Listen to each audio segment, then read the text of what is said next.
Hello everyone, कैसे हैं आप सभी लोग। मैं हूं विवेक फ्रॉम फिनटेक्स प्रो, जहां पर हम बात करते हैं फाइनेंस एंड टैक्सेशन के। आज के सेशन में डिस्कस करने वाले हैं कॉम्प्यूटेशन ऑफ इनकम टैक्स, किस तरीके से आपको करना होता है। एक एक स्टेप डिटेल में समझाऊंगा, बहुत ही बारीकी से समझाऊंगा और पूरा सेशन बहुत ही ज्यादा डिटेल में होने वाला है। नोटपैड अपने साथ में रखिएगा, एक एक चीज जो जो बारीकियां होती हैं जो आपको ध्यान में रखनी चाहिए। कॉम्प्यूटेशन किस तरीके से की जाती है, किस डॉक्यूमेंट को किस तरीके से यूज करना होता है, एक्चुअल में एक्सेल पे किस तरीके से आप काम करेंगे, सारी चीजें आज के सेशन में डिस्कस करने वाले हैं बिल्कुल ही डिटेल में। पूरी वीडियो लास्ट तक देखिएगा, आपको बहुत सारी चीजें सीखने के लिए मिलेंगी कि इनकम टैक्स कंप्यूट करते टाइम कौन कौन सी चीजें आपको जरूर ध्यान रखनी चाहिए। चलिए विदाउट एनी फर्दर डू चलते हैं अपनी स्क्रीन पर, स्टार्ट करते हैं आज के सेशन को। सो गाइस, सेशन को स्टार्ट करने से पहले एक बार ब्रीफली समझ लेते हैं, आइडिया ले लेते हैं कौन कौन से टॉपिक्स आज हम डिस्कस करने वाले हैं। सबसे पहले हम डिस्कस करेंगे, वीडियो डिटेल होगी, ये मत समझना 5-10 मिनट में खत्म होने वाली है, बहुत लंबी वीडियो होने वाली है। पहला टॉपिक हम डिस्कस करेंगे डॉक्यूमेंटेशन। डॉक्यूमेंटेशन क्या क्या चाहिए हमको आईटीआर फाइलिंग से पहले या फिर कॉम्पिटिशन प्रिपेयर करने से पहले। ऐसा नहीं है किसी की भी कॉम्पिटिशन आप ऐसे ही प्रिपेयर कर लोगे, आपको बहुत सारी इंफॉर्मेशन की रिक्वायरमेंट होती है। आप डॉक्यूमेंटेशन या फिर इंफॉर्मेशन भी बोल सकते हैं इसको। सबसे पहले आपको ये चीज चाहिए होती है। सेकंड चीज हमारी जो आती है, सेकंड चीज हमारी यहां पर आएगी, वो आएगी कॉम्प्यूटेशन ऑफ इनकम। उसके बाद हम सीखेंगे कि इनकम की कॉम्प्यूटेशन किस तरीके से की जाती है, उस चीज को हम डिटेल में समझेंगे। आज का सेशन वैसे मैं प्रैक्टिकल ओरिएंटेड ही रहने वाला है, ये ज्यादा थ्योरी व्योरी में नहीं डिस्कस करने वाला, पूरा प्रैक्टिकल ओरिएंटेड रहेगा। एक्सेल में भी आपको दिखाऊंगा, लास्ट तक बस बने रहना, बहुत सारी चीजें सीख के जाने वाले हो आज आप। थर्ड पॉइंट में हम सीखेंगे computation of tax, computation of income, computation of tax. अरे सर क्यों फालतू का बवाल क्यों कर रहे हो, 6 लाख रुपए की इनकम है, स्लैब रेट के हिसाब से टैक्स निकाल दो, खत्म हो गया। 2 मिनट में क्लास खत्म है आज की। अभी समझाऊंगा, लास्ट तक जुड़े रहो, इतनी सारी चीजें सिखा के जाऊंगा कि इतना इजी नहीं होता टैक्स निकालना। इवन कॉम्प्यूटेशन ऑफ इनकम भी इतना इजी नहीं होता, जिसको मतलब हर कोई आज की डेट में देख रहा हूं मैं, हर कोई टैक्स फाइलिंग करने में लगा हुआ है, इनकम टैक्स कॉम्पिटिशन में लगा हुआ है। भाई समझ लो पहले चीजें किस तरीके से काम की जाती हैं, उसके बाद काम करो। 4th पॉइंट देखिए, filing of ITR. Filing of ITR वैसे आज का डिटेल पॉइंट नहीं है, बट कुछ बेसिक्स आपको जरूर बता दूंगा फाइलिंग ऑफ आईटीआर किस तरीके से की जाती है। और ये सारी चीजें हम डिस्कस करने वाले हैं अपने करंट असेसमेंट ईयर 23 एंड 24, यानी जो असेसमेंट ईयर अभी हमारा चल रहा है उसके रिस्पेक्ट में सारी बातें बिल्कुल लेटेस्ट और अपडेटेड चीज आपके साथ में डिस्कस करने वाला हूं। डिस्कस करते हैं अपना पहला पॉइंट, डॉक्यूमेंटेशन क्या क्या चाहिए होती है। सर हमको डॉक्यूमेंटेशन, कौन कौन से डॉक्यूमेंट चाहिए, कौन कौन सी इंफॉर्मेशन चाहिए हमको, अपनी डॉक्यूमेंटेशन या फिर इंफॉर्मेशन क्या चाहिए अपनी आईटीआर फाइल करने के लिए। सर सबसे पहले आपको चाहिए फॉर्म 16। किसी भी सैलरीड इंडिविजुअल की जब आप आईटीआर फाइल करते हो तो उसे सबसे पहला डॉक्यूमेंट जो आपको मांगना है वो है फॉर्म नंबर 16। फॉर्म 16 वैसे बड़ी ऑर्गेनाइजेशंस तो प्रोवाइड कर देती है, वहां पे टीडीएस डिडक्ट होता है। काफी सारी ऑर्गेनाइजेशन ऐसी होती है जहां पे फॉर्म 16 की रिक्वायरमेंट नहीं होती है, टीडीएस डिडक्ट नहीं होता है एम्प्लॉय का। फॉर्म 16 होता है क्या सर, ये तो बता दो, अभी बताऊंगा, एक सेकंड रुक जाओ। एक एक चीज को इतना डिटेल में समझाने वाला हूं ना, बहुत ज्यादा डिटेल में। फॉर्म 16 नहीं मिलता तो सैलरी स्लिप मांग लो, सैलरी स्लिप की, भाई सैलरी स्लिप बता दो, सैलरी स्लिप आपके पास हो। सैलरी स्लिप भी नहीं है तो बैंक स्टेटमेंट मांग लो, बैंक स्टेटमेंट।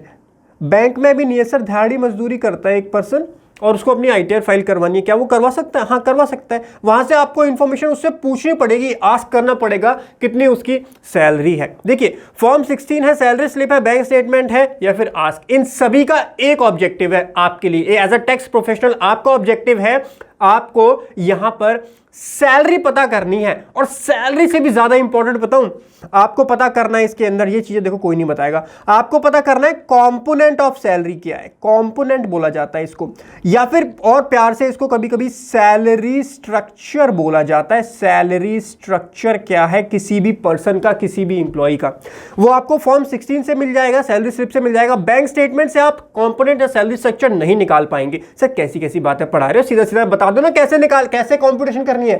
भाई साहब नहीं बनाऊंगा वो सेशन कि ये इनका मैं ऐसे कर लो, डिटेल में समझाऊंगा, तभी जाकर के मन को तसल्ली तभी मिलेगी। सर कंपोनेंट और सैलरी स्ट्रक्चर पता होना बहुत जरूरी है। क्यों सर, क्यों जरूरी है बताऊंगा आपको, पूरी लास्ट तक वीडियो देखो। कंप्यूटेशन समझना, उसमें आपको समझ में आएगी।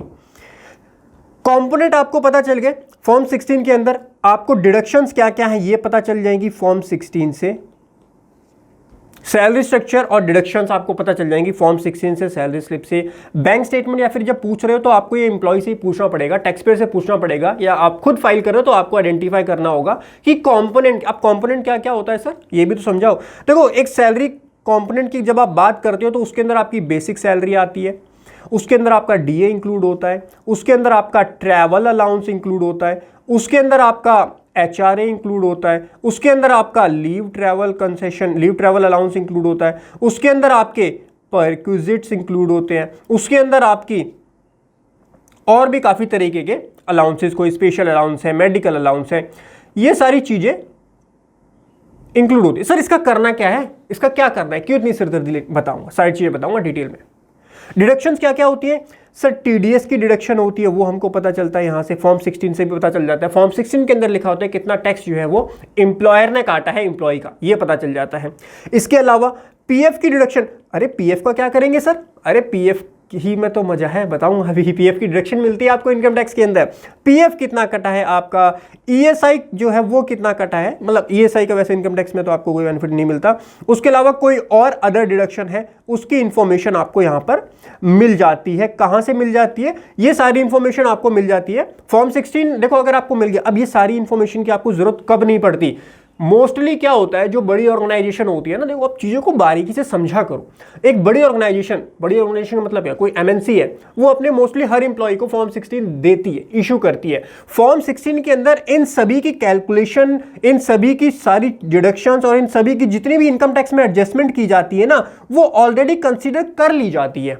इसीलिए बोला जाता है कि जब आप किसी सैलरी पर्सन की आईटीआर फाइल कर रहे हो ना, फॉर्म 16 से 2 मिनट में फाइल हो जाती है। आपने सुना होगा फॉर्म 16 से 2 मिनट लगते हैं आईटीआर फाइल करने में। क्यों? क्योंकि वहां पर आपको ये सारी सिरदर्दी लेने की जरूरत होती ही नहीं है। आपको पता है कि बेसिक कितना एचआरए आपका एग्जम्प्ट है, कितना एचआरए टैक्सेबल है, कितना एलटीए एग्जम्प्ट है, कितना टैक्सेबल है, परक्विजिट के केस में क्या करना है, स्पेशल अलाउंस में क्या होगा, वो सारी चीजें फॉर्म 16 जो इशू किया जाता है एम्प्लॉयर के थ्रू, उसमें वो सारी एडजस्टमेंट ऑलरेडी हो रखी होती है। इसीलिए सबसे अच्छा जो डॉक्यूमेंट माना जाता है जब आपको सैलरी हेड की इनकम कंप्यूट करनी है किसी पर्सन की, जब आपको किसी पर्सन की सैलरी हेड की इनकम कंप्यूट करनी है, form 16 is the one of the best document जो आपको चाहिए होता है।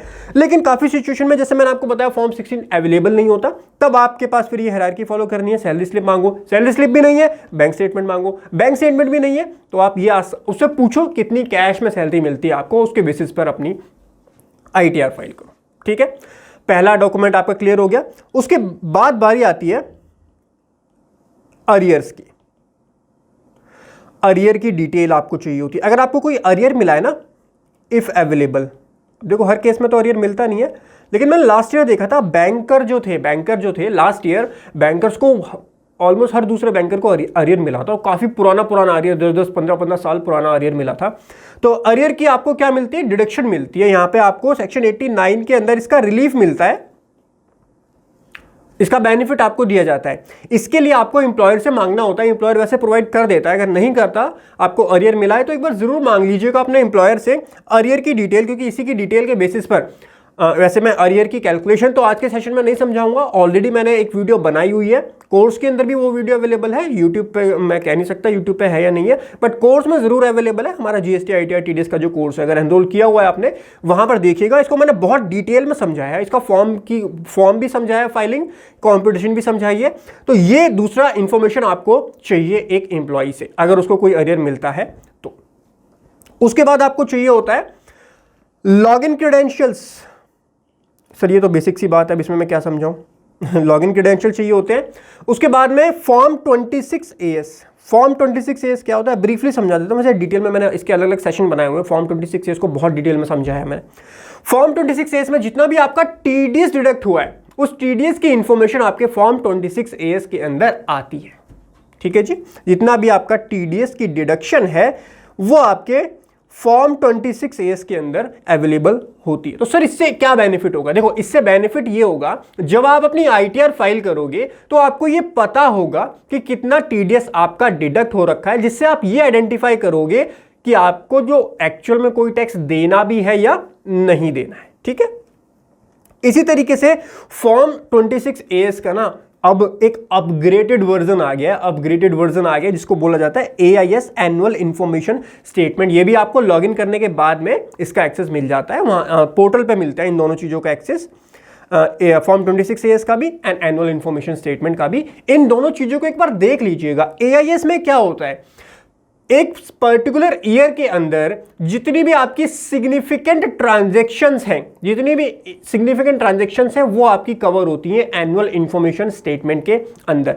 अब इन चीजों को आप कंसीडर करने से पहले, अभी हम कंपटीशन सीखेंगे, उसमें कंसीडर करने से पहले एक चीज ध्यान रखिएगा, जब भी आप 26AS को या AIS को देख रहे हैं तो ये चीज मेक श्योर कर लीजिए कि कोई फ्यूचर में और उसमें अमेंडमेंट या अपडेट ना हो। जैसे कि फोर्थ क्वार्टर की जो TDS की रिटर्न, छोटा सा एग्जांपल देता हूं, प्रैक्टिकल चीज बता रहा हूं आपको, ठीक है, ध्यान से समझिएगा।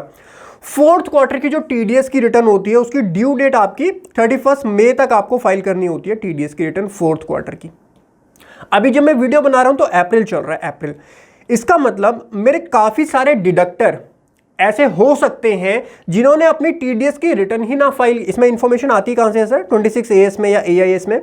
दो तीन तरीके से यहां पर इंफॉर्मेशन आती है। एक तो जो डिडक्टर होता है वो अपनी TDS रिटर्न जब फाइल करता है तब आपकी इंफॉर्मेशन अवेलेबल होती है 26AS में या फिर AIS में। दूसरा होता है जब SFT की रिपोर्टिंग जो करनी होती है जिन एंटिटीज को, जब वो रिपोर्टिंग करती है तब आपकी इंफॉर्मेशन यहां पर आती है। इसके अलावा GST की इंफॉर्मेशन भी आजकल AIS के अंदर आती है। तो जब आप GST की रिटर्न फाइल करेंगे, मार्च मंथ की रिटर्न ही अगर आपने अभी तक फाइल नहीं की है तो वो GST की इंफॉर्मेशन भी आपके यहां पर AIS के अंदर रिफ्लेक्ट नहीं होगी। और 31 मार्च तो ड्यू डेट है। आप बोल भी नहीं सकते डिडक्टर को कि भाई अगर किसी डिडक्टर ने मतलब अभी तक उसने अपनी TDS रिटर्न फाइल नहीं करी तो आप उसको ये नहीं बोल सकते कि भाई फाइल करो, क्योंकि ड्यू डेट लॉ के अंदर जो मेंशन है 31 मई है। सर इसका सॉल्यूशन क्या है? सॉल्यूशन ये है कि आप अपना 26AS चेक करो, AIS चेक करो। वैसे मैं रिकमेंड करता हूं जब वो अपडेट हो जाए, आपका पूरे चारों क्वार्टर की डिटेल्स वहां पर अपडेट हो जाए। आपका एक सप्लायर है जिससे आप माल खरीदते हो, आपको वो TDS काटता है, आपने अपना फॉर्म 26AS चेक किया, 26AS में 3 क्वार्टर का तो डिटेल्स आपको दिख रही है, दिसंबर तक का TDS दिख रहा है, जनवरी फरवरी और मार्च का TDS ही आपको वहां पे शो नहीं हो रहा। इसका मतलब फोर्थ क्वार्टर की TDS की रिटर्न अभी तक फाइल नहीं हुई है या फिर प्रोसेस नहीं हुई है, जिसकी वजह से आपके 26AS में अभी तक TDS नहीं आ रहा है। इसीलिए खाली इसको देखना इंपॉर्टेंट नहीं है, इंपॉर्टेंट ये भी है कि जो AIS और जो 26AS आप देख रहे हो क्या वो कंप्लीट है ऑल मैनर में या नहीं है, ये भी बहुत जरूरी होता है, ध्यान रखिएगा इस चीज का भी।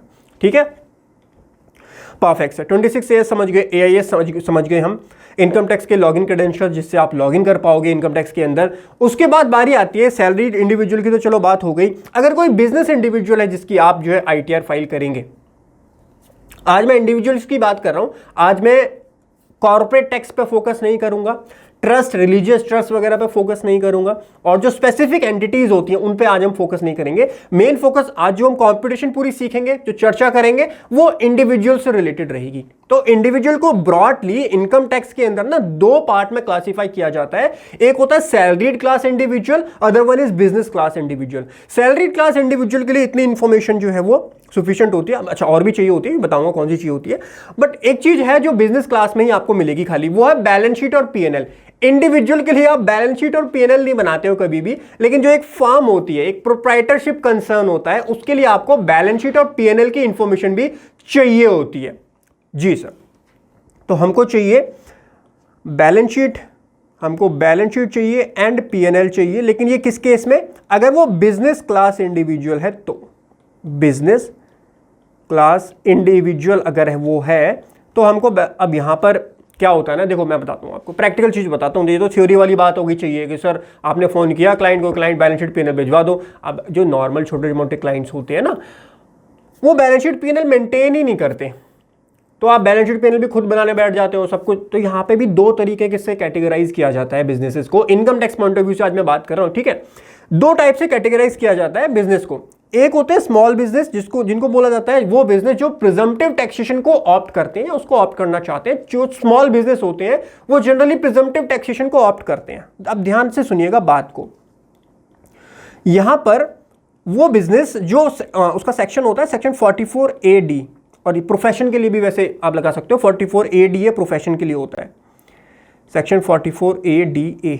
ठीक है, ये 2 सेक्शन है। अब अगर एक बिजनेस इसके अंदर जा रहा है तो आपको बैलेंस शीट और पीएनएल की जरूरत तो नहीं पड़ेगी, ना ही कंप्यूटेशन के टाइम पे और ना ही आईटीआर फाइलिंग के टाइम पे। बस 3-4 इंफॉर्मेशन आपको यहां पर चाहिए होती है कि जब आप आईटीआर फाइल करते हो आपसे बोला जाता है क्रेडिटर बता दो कितने, डेटर बता दो कितने, बैंक बैलेंस बता दो 31 तारीख को कितना है, और इन्वेंट्री बता दो या स्टॉक बता दो 31।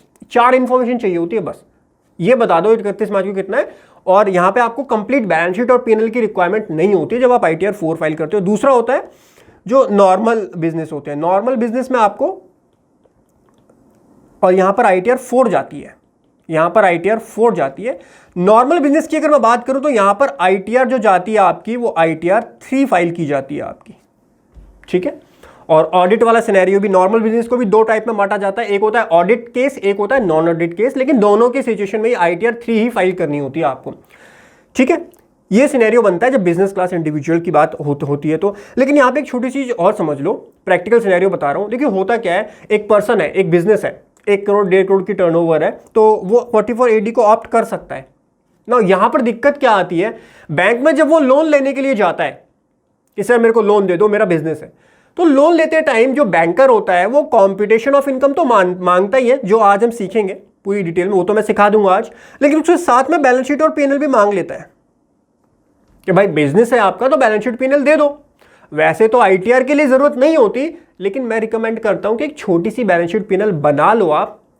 अगर इवन दो आप 44AD के लिए काम कर रहे हो तब भी बैलेंस शीट पीएनएल बना लो, ज़्यादा बेनिफिशियल रहेगा, ज़्यादा बेटर रहेगा। फ्यूचर में ज़रूरत पड़ जाती है क्योंकि क्लाइंट जब कभी लोन लेने जाएगा तो फिर बैलेंस शीट पीएनएल अलग से बनाने के लिए बैठोगे, तो इसके साथ में बना लो, वो ज़्यादा बेटर रहता है। फॉर्मेट में आज आपको दे दूंगा एक्सेल में, टेंशन मतलब सब कुछ मिल जाएगा आपको, ठीक है सर। बैलेंस शीट पीएनएल हमको चाहिए होता है, कौन कौन से डॉक्यूमेंट चाहिए होते हैं सर? पहला फॉर्म 16 हो गया, अरियर की detail, login credential, form 26A AIS, balance sheet PNL. Moving further, उसके बाद आपको चाहिए होती है capital gain report. Capital gain की रिपोर्ट कौन सी वाली?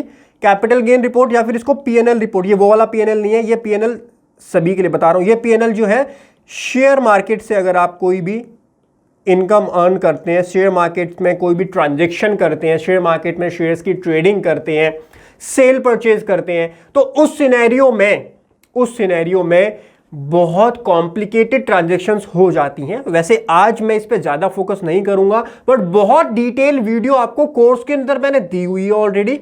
यूट्यूब पे भी मैं ट्राई करूंगा, इस वाले पिछले असेसमेंट ईयर की पढ़ी होगी, इस असेसमेंट ईयर की भी मैं ट्राई करूंगा आपको दे दूं बहुत डिटेल वीडियो। और इसमें बहुत कॉम्प्लेक्स तरीके से आपको टर्नओवर किस तरीके से आइडेंटिफाई करना है, कैपिटल गेन किस तरीके से निकलेगा, short term capital gain, long term capital gain किस तरीके से क्लासीफाई किया जाता है, तो ये बहुत टेक्निकल चीज़ें होती हैं, ये मैं सेपरेटली बताऊंगा, लेकिन आपको चाहिए होता है।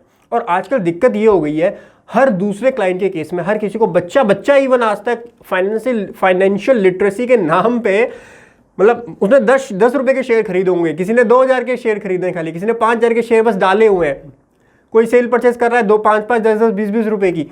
तो उस चीज़ की वजह से इतनी ज़्यादा कॉम्प्लेक्सिटी बढ़ जाती है, क्योंकि जब मैं इसके बारे में आपको बताऊंगा तो मुझे 2 घंटे का सेपरेट सेशन चाहिए ये चीज़ समझाने के लिए कि इसके अंदर आपको किस तरीके से पूरी कैलकुलेशन करनी है, कंपटीशन कैसे होगी, long term capital gain, short term capital gain, intraday में क्या होगा, एफएनओ में क्या होगा, पीरियड ऑफ होल्डिंग किस तरीके से काउंट किया जाएगा, लॉन्ग टर्म शॉर्ट टर्म का क्लासीफाई किया जाएगा, रेट क्या लगेगा शॉर्ट टर्म पे लॉन्ग टर्म पे, क्योंकि यहाँ रेट्स भी स्पेशल रेट लगते हैं, नॉर्मल रेट नहीं लगते। आगे बताऊंगा, अभी बने रहो, कंफ्यूज मत हो, नॉर्मल रेट्स क्या होते हैं, स्पेशल रेट्स क्या होते हैं, ये सारी चीज़ें ही तो आज के सेशन में सीखने वाले हो। कॉम्पिटिशन कोई इतना ईजी नहीं होता सर, मत समझो इतना इजी। बैंक में कभी गए हो, बैंक वालों ने मांगी कि कंपटीशन दे दो, नेट से फॉर्मेट डाउनलोड किया और वहां पे डाल दी, 4 फिगर बन गया कंपटीशन। ऐसे बनती है कंपटीशन? नहीं सर, जब तक उसके अंदर बारीकियां नहीं समझोगे ना तब तक गलती कर जाओगे। इसीलिए मैं बोल रहा हूं आज का सेशन में छोटा मोटा नहीं रखने वाला हूं, जाने दो, घंटे का 2 घंटे का जितने का भी होगा देखते रहना, बस लास्ट तक सीख के जाओगे बहुत सारी चीज। कैपिटल गेन के बाद फिर डिडक्शंस का चाहिए होता है आपको, डिडक्शंस की इंफॉर्मेशन चाहिए होती है, या फिर इन्वेस्टमेंट की इंफॉर्मेशन चाहिए होती है। ये क्यों चाहिए होती है? क्योंकि ओल्ड टैक्स रिजीम में अगर आप जाओगे, आजकल तो इतना हवा बन रखा है ना sir, new tax regime, old tax regime, अरे कोई हवा नहीं है। असेसमेंट ईयर ध्यान से सुन लो, 23 और 24 में ना कोई टेंशन नहीं लेनी आपको। जो आईटीआर अभी आप फाइल करोगे, जिसकी कॉम्पिटिशन आज मैं सिखाने वाला हूं, कोई टेंशन नहीं लेनी। लास्ट ईयर जो था वही सेम है भाई, कुछ भी चेंज नहीं है, कुछ भी चेंज नहीं है। सर इतने सारे चेंज तो आए थे बजट में, फाइनेंस एक्ट में भी आए, अरे वो नेक्स्ट वाले असेसमेंट ईयर से एप्लीकेबल होंगे, 24 एंड 25 से एप्लीकेबल होंगे, जो आपके लिए न्यू टैक्स रिजीम में भारी भरकम जो बेनिफिट दिए गए हैं ना, वो AY 24-25 से एप्लीकेबल होंगे, ना कि करंट AY 23 एंड 24 से। ठीक है, तो उसमें कंफ्यूज मत होना कि सर आप गलत रेट पढ़ा रहे हो, गलत चीजें पढ़ा रहे हो। जब जिस चीज की जरूरत हो तब वो चीज पढ़ो, फायदे में रहोगे। इतना फ्यूचर का अभी मत पढ़ो। TDS काटना है तो उसको पढ़ो, बात को ध्यान से समझो। अगर आपको TDS काटना है 23-24 फाइनेंशियल ईयर का, तब पढ़ो उस रेट को। लेकिन अगर ITR फाइल करनी है असेसमेंट ईयर 23-24 की, तब पढ़ो पुराने वाले रेट की। अरे सिरी रुक जाओ भाई, सिरी देखो जोश में आ जाती है। चलो, डिडक्शंस और इन्वेस्टमेंट की डिटेल्स आपको चाहिए भाई, क्योंकि पुराने अभी तक तो जो हमारा सिस्टम चलता है 99% जो टैक्स पेयर है वो ओल्ड वाले में ही रहते हैं, नए वाले में इतने कुछ बेनिफिट थे ही नहीं जो उसमें हम स्विच करें। ठीक है, तो ये भी इंपॉर्टेंट डिडक्शंस और इन्वेस्टमेंट के डॉक्यूमेंट्स आपके पास होने चाहिए। क्योंकि होता क्या है, जब आप आजकल तो क्या हो रहा है, डोनेशंस के केस में बहुत सारे नोटिसेज आ रहे हैं क्लाइंट्स को, गलत गलत डोनेशन उन्होंने दिए हैं, बोगस डोनेशन होती हैं, तो उन डोनेशन के नोटिस काफ़ी सारे क्लाइंट्स के पास आ रहे हैं। तो इस वजह से इन डॉक्यूमेंट्स को एक बार चेक कर लो, क्लाइंट से वेरीफाई करवा लो कि भाई सारे डॉक्यूमेंट सही दे रहे हो या नहीं दे रहे हो। ठीक है, ये सारी इन्फॉर्मेशन आपको चाहिए। अच्छा, नोट्स आपको मैं दे दूंगा टेलीग्राम चैनल के ऊपर, नीचे डिस्क्रिप्शन में लिंक मिल जाएगा, टेलीग्राम चैनल का ज्वाइन कर लीजिएगा। हैंड रिटन नोट्स हैं आज के सेशन में, मैंने सोचा हाथ से बनाते हैं थोड़ा सा। ठीक है, मूविंग फर्दर, चलो डॉक्यूमेंटेशन हमारे हो गए। सेकेंड पॉइंट पर आओ, डॉक्यूमेंटेशन हमने समझ लिया। सेकंड पॉइंट जो आज के सेशन का है, जो कि मेन पॉइंट है, कंप्यूटेशन ऑफ इनकम।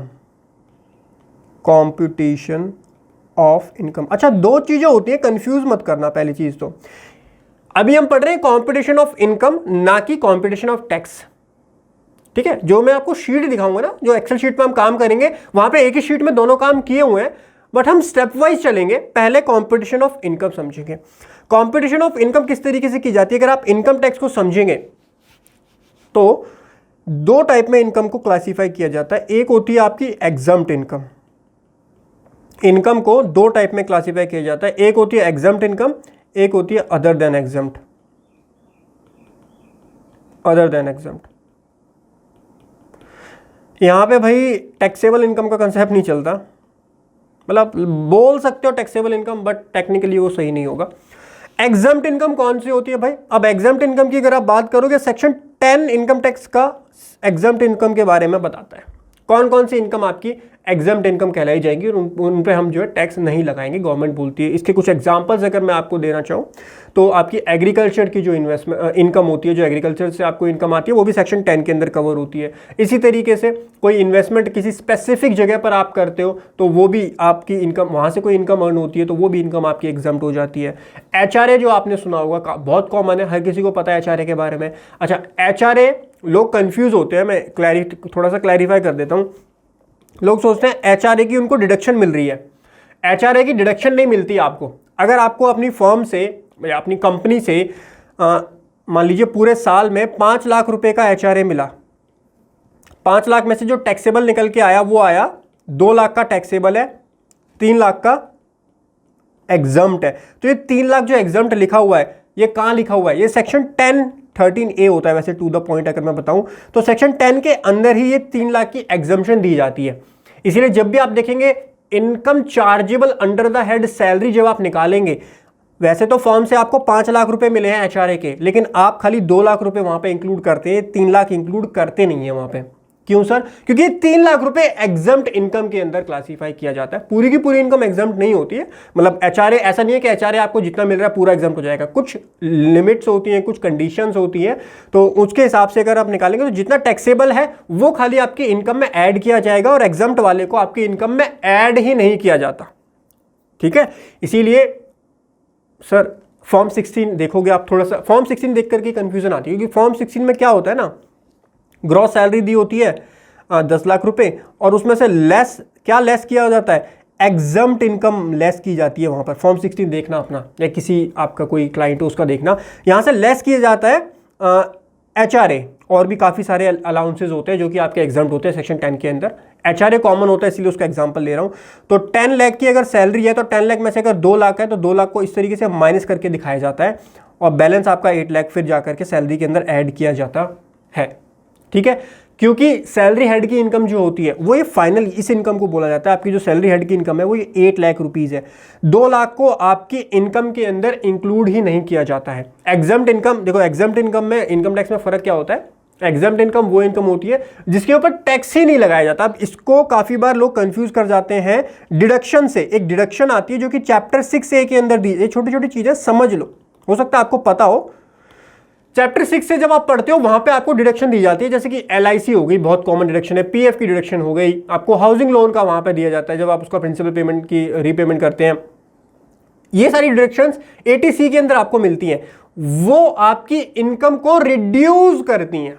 जो डिडक्शन है ना, डिडक्शन वो आपकी इनकम को रिड्यूस करने का काम करती है। जो एग्जम्पशन है वो आपकी इनकम का पार्ट ही नहीं होती है। सेक्शन 10 की हेडिंग पता है क्या है? सेक्शन 10 की हेडिंग बताता हूं आपको, income which do not form part of total income.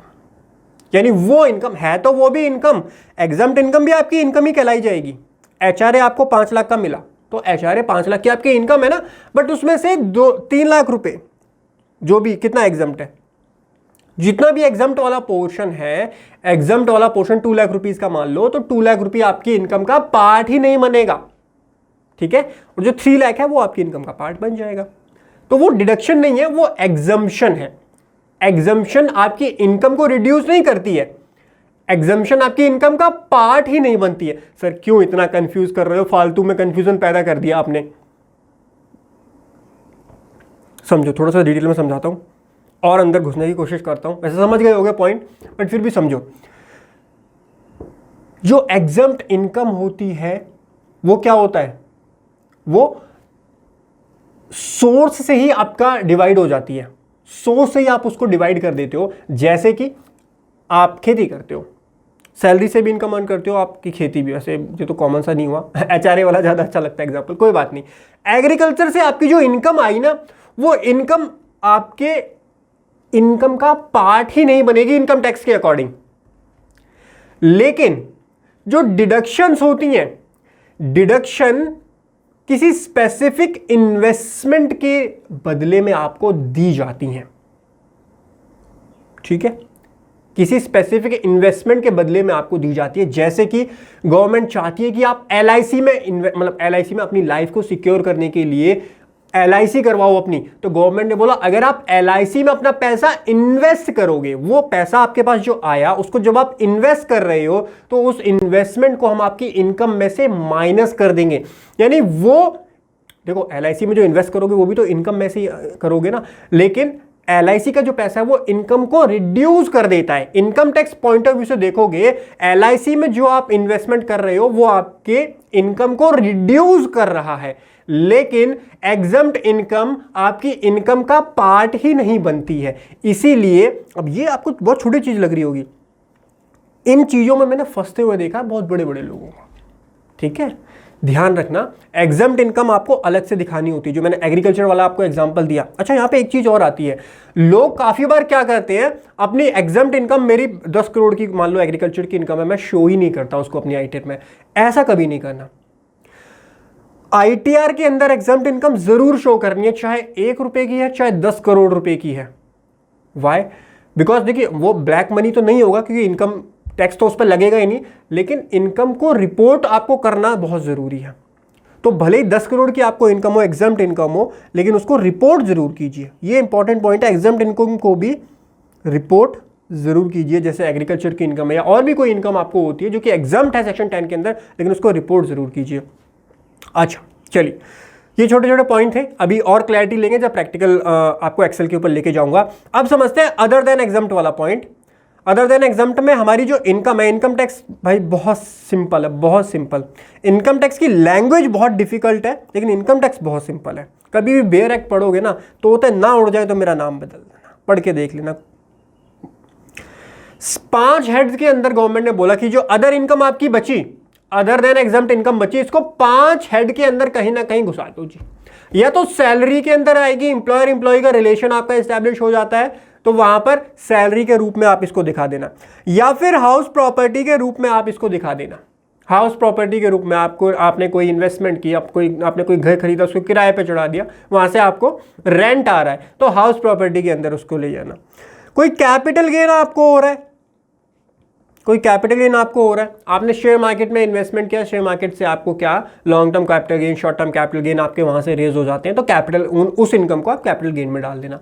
कोई प्रॉपर्टी आपने इन्वेस्ट किया था, प्रॉपर्टी की वैल्यू अब बढ़ गई, अब आपने उसको बेचा, जब आपने उसको बेचा तो आपको 10 लाख की 20 लाख की इनकम हो गई, वो इनकम कैपिटल गेन में आप शो कर देना। अब डिटेल चीज मैं नहीं समझाऊंगा आज के सेशन में, आज के सेशन में ये हेड्स ऑफ इनकम होते हैं, बहुत डिटेल कंसेप्ट्स हैं ये, जो कि मैंने ऑब्वियसली अपने कोर्स में कवर किया हुआ है, बट ब्रीफली आपको आइडिया दे देता हूं। उसके बाद पीजीवीपी, अरे भाई साहब पीजीवीपी, मेरा कोई बिजनेस है, मेरा कोई प्रोफेशन है, I am chartered accountant, company secretary, cost accountant, I am advocate, तो मेरा प्रोफेशन है। मेरा कोई हॉजरी का बिजनेस है, मैन्युफैक्चरिंग का है, ट्रेडिंग का है, तो मेरा एक बिजनेस है, उससे जो मेरे को इनकम आती है, तो बिजनेस और प्रोफेशन से जो आपको इनकम आती है, पीजीवीपी के अंदर आपको उसकी क्लासिफिकेशन करनी होती है। जो मैंने आपको ऊपर बताया था ना कि आपको पीएनएल और बैलेंस शीट चाहिए होती है, वो पीजीवीपी के अंदर की पीजीवीपी की कॉम्पिटिशन के लिए ही आपको चाहिए होती है बैलेंस शीट और पीएनएल। उसके बाद में अदर सोर्स। अदर सोर्स का मतलब क्या? इसके अलावा, देखो लॉ की लैंग्वेज भी पढ़ोगे ना, ये लिखा हुआ है, इसके अलावा जो इनकम वो अदर सोर्स में, जैसे कि भाई बैंक में पैसा पड़ा हुआ, इंटरेस्ट मिलता रहता है उसके ऊपर, आपने कोई एफडी कराई, उस पर आपको कोई इंटरेस्ट मिलता रहता है, तो ये सारी इनकम आपकी अदर सोर्सेज के अंदर क्लासीफाई की जाती है। 5 हेड्स की इनकम इस तरीके से आपकी आती है। जब 5 हेड्स की इनकम को आप जोड़ते हो, ऐड करते हो, तो आपकी निकल के जो आती है, इसको बोला जाता है जीटीआई, जिसको बोलते हैं gross total income. Gross total income GTI बोला जाता है इसको। बोलिए, क्लियर हुआ? जीटीआई में से आप लेस करते हैं डिडक्शंस, अब आती है डिडक्शन। समझे फर्क? फर्क को समझे नहीं समझे?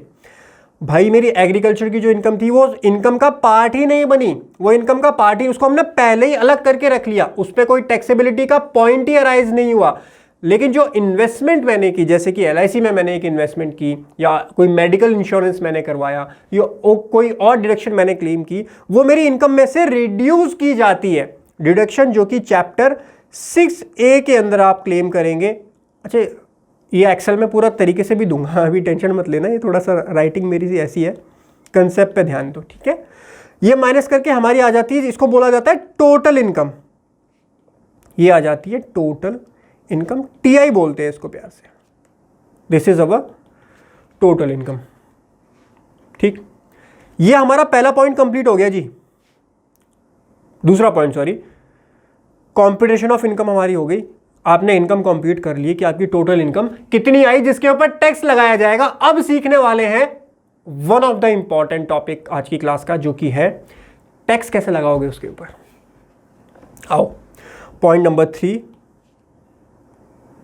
Competition of tax. इनकम निकाल ली, अरे सर टैक्स निकालने में क्या है, रेट से मल्टीप्लाई कर दो टैक्स आ गया, इतना इजी तो है। अरे इतना इजी होता तो मैं कोई पागल थोड़ी जो 1 घंटे का सेशन आपको दे रहा हूं। क्यों?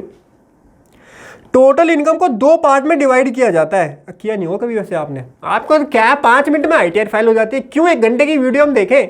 अरे सीख के जाओगे, देखोगे तो, ठीक है? पुराने वाले दिन याद आ गए भाई, जब स्टार्टिंग में वीडियो में बनाता था ना, मजा आ जाता था। वैसे ही बनाऊंगा, मेरे को लोग बोलते हैं सर क्या एक ही बार को बार बार, मैं करूंगा रिपीट भाई, मैं करूंगा रिपीट। जाओ, तुमको देखनी है देखो, नहीं देखनी मत देखो। मैं तो अपने, जब तक यहां से आवाज नहीं आती ना, मजा ही नहीं आता। क्या मैं कैमरे के सामने खड़े होकर के मैं इस वीडियो पता है किस पॉइंट ऑफ व्यू से बनाता हूं? मेरे सामने मेरी 1,27,000 की ऑडियंस बैठी हुई है, ठीक है, सुन रही है मेरे को, मैं इस पॉइंट ऑफ व्यू से वीडियो बनाता हूं।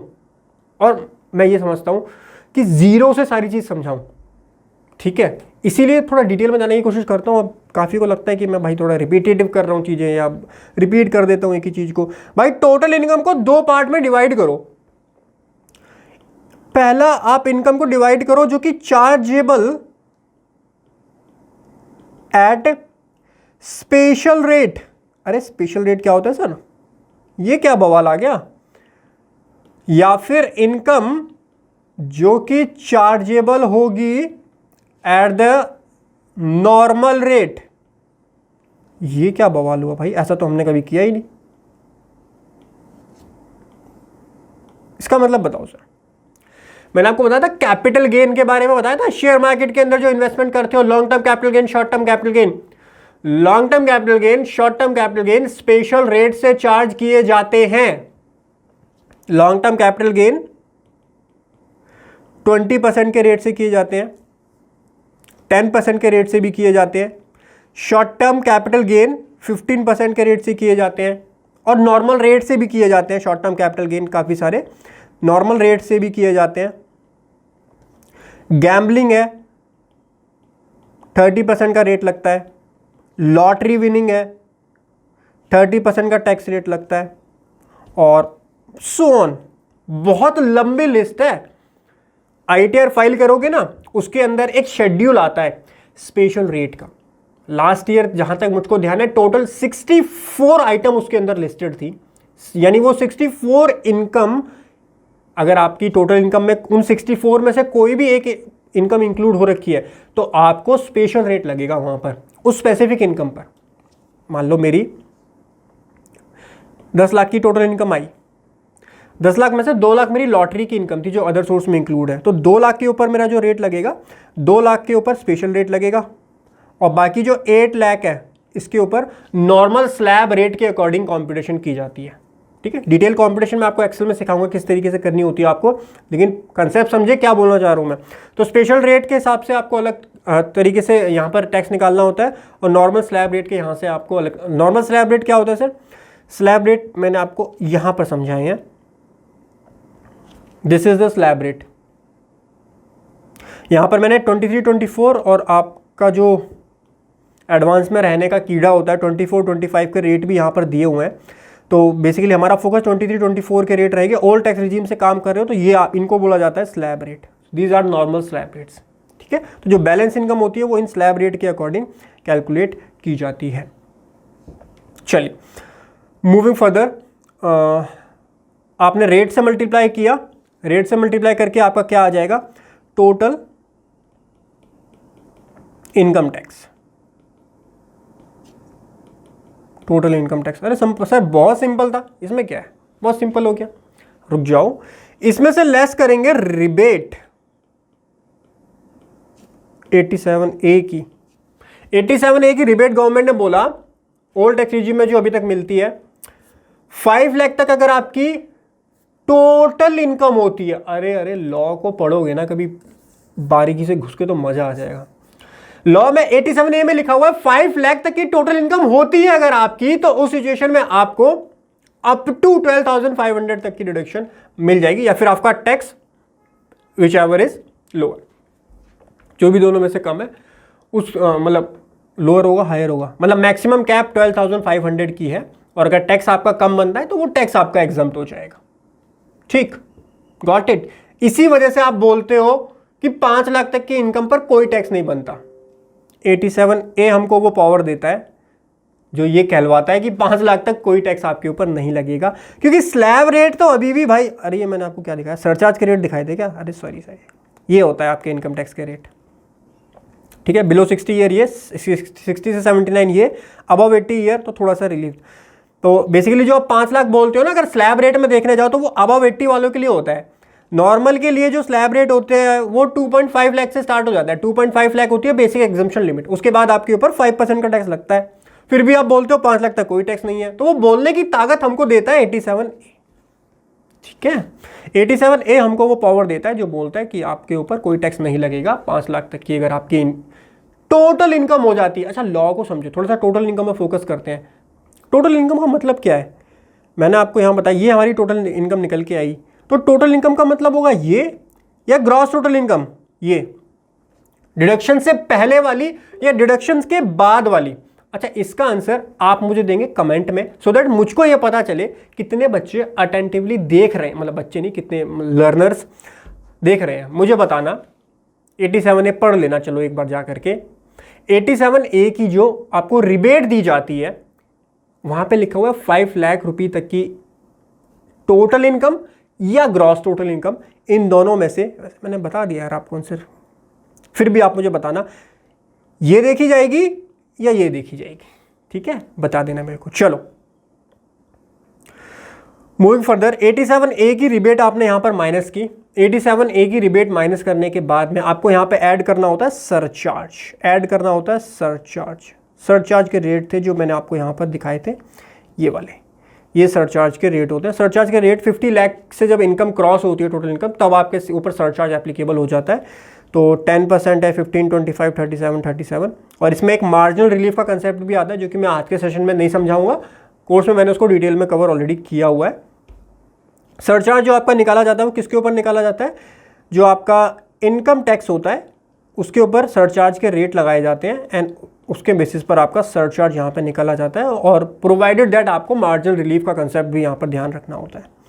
सरचार्ज के बाद इसमें ऐड किया जाता है हेल्थ एंड एजुकेशन सेस, जो है वो यहाँ पर ऐड किया जाता है सरचार्ज के बाद में। हेल्थ एंड एजुकेशन सेस की अगर बात करें 4% लगाया जाता है। तो ये किसके ऊपर लगाया जाता है? टैक्स के ऊपर प्लस सरचार्ज, और इसका 4% निकाला जाता है। ये आपका हेल्थ एंड एजुकेशन सेस आता है। और ये टोटल जब आप इसको करते हो तो ये बैलेंस टैक्स पेएबल ये निकल के आता है। इसके अंदर ऐड करना होता है हमको क्या? इंटरेस्ट। इंटरेस्ट ऐड करेंगे। इंटरेस्ट 3 सेक्शन का ऐड किया जाता है, 234A, 234B and 234C। In 3 section के अंदर इंटरेस्ट आपका लगता है। अब इसमें क्या क्या डिफरेंशिएशन होता है? बेसिकली एडवांस टैक्स की इंस्टॉलमेंट जब आप डिले करते हो तो उस सिचुएशन में आपको ये इंटरेस्ट लगाया जाता है। डिटेल में मैंने कोर्स में कवर किया हुआ, अभी इस पर हम ज़्यादा फोकस नहीं करेंगे। इसकी कैलकुलेशन स्पेसिफिकली अलग तरीके से की जाती है, तो वो मैं आपको सेपरेट सेशन में समझाऊंगा। और एक आपकी यहाँ पर लेट फी भी लगती है 234F, अगर आप लेट अपनी ITR फाइल करेंगे तो वो भी आपकी यहाँ पर लग सकती है। ठीक है, ये तीनों चीज़ जब आप ऐड कर देते हैं तो आपका आता है total tax, interest and late fee आपका निकल के यहाँ पर आ जाता है। एंड इसमें से जितना TDS होता है आपका वो माइनस होता है, जितना एडवांस टैक्स होता है वो माइनस होता है, और जो बैलेंस फिगर होती है, अब बैलेंस अगर नेगेटिव आ रहा है, TDS ऑलरेडी आपका ज़्यादा डिडक्ट हो रखा है, टैक्स कम बना, TDS ज़्यादा डिडक्ट है तो रिफंड आएगा। अगर आपका टैक्स कम है, टैक्स ज़्यादा है और ये कम है, TDS कम है, तो आपका टैक्स बनेगा वहाँ पर। तो या तो यहाँ पर आएगा आपका बैलेंस पेएबल, या फिर यहाँ पर आपका आएगा रिफंड। तो या माइनस में है तो रिफंड है, प्लस में है तो आपको उसका टैक्स पे करना है। ठीक है, छोटा सा 2 मिनट का पॉइंट है और समझ लो। वैसे आज इसको हम डिटेल में डिस्कस करेंगे नहीं, इसके लिए तो मैं सेपरेट सेशन ही बनाऊंगा।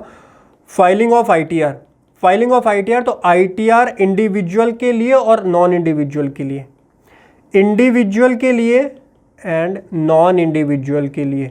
इंडिविजुअल के लिए जो ITR होती है, बेसिकली सैलरीड क्लास इंडिविजुअल के लिए जो ITR जाएगी वो जाएगी आपकी, यहाँ पर भी 2 ITR होती है, ITR 1 और ITR 2।